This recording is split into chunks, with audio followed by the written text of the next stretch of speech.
The genesis of digital defiance is upon us as AI resistance emerges. Artificial intelligence, it's a new frontier, beckoning us with untold possibilities. Yet, this expansion is not without its tensions.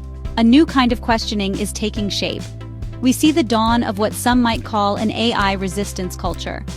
Now, this isn't about fearing technology itself. It's about the human spirit's innate desire to explore, to understand, and to shape its own tools.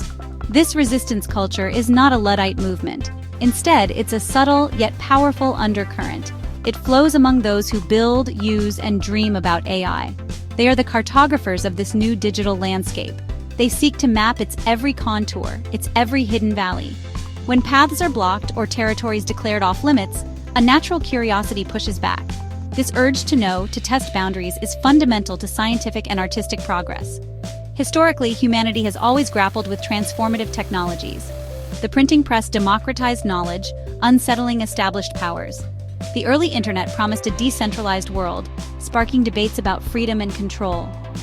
AI, in its nascent power, evokes similar reactions.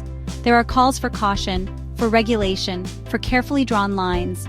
Yet the very act of drawing lines can provoke those who wish to see what lies beyond them.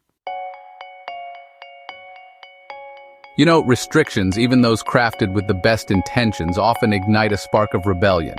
For us programmers, AI is a language, a set of powerful tools for creation. When limitations are imposed on these tools, it can feel like being told which words we cannot use. It's like telling an astronomer they can only observe certain stars. Our craft is about solving puzzles and building new structures. Arbitrary limits can feel like an unnecessary impediment to this fundamental drive. And then there are us students, the next generation of innovators. We're driven by an insatiable curiosity.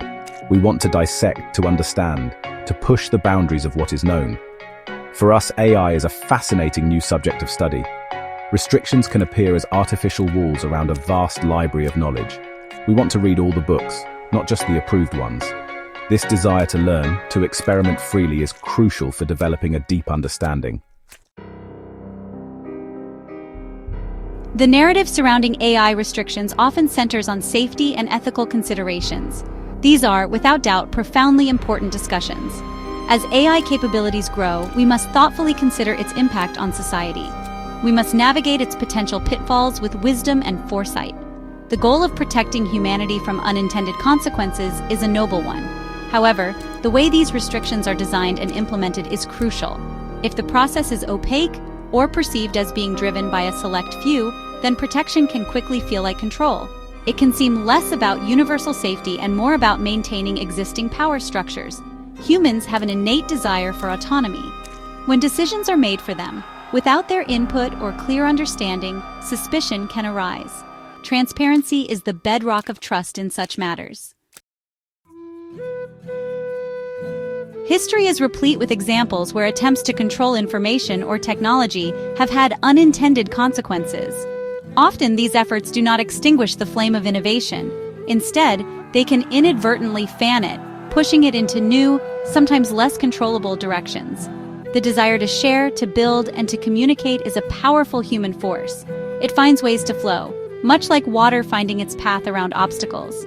Consider the case of Napster in the late 1990s. The music industry, fearing a loss of control over distribution, moved to shut it down. While they succeeded in closing that particular platform, the idea it unleashed was unstoppable. It catalyzed the development of more decentralized file-sharing technologies. Peer-to-peer networks proliferated, making information harder to control than ever before. Bitcoin offers another compelling illustration. It emerged in the wake of the 2008 financial crisis, a time when trust in centralized financial institutions was low.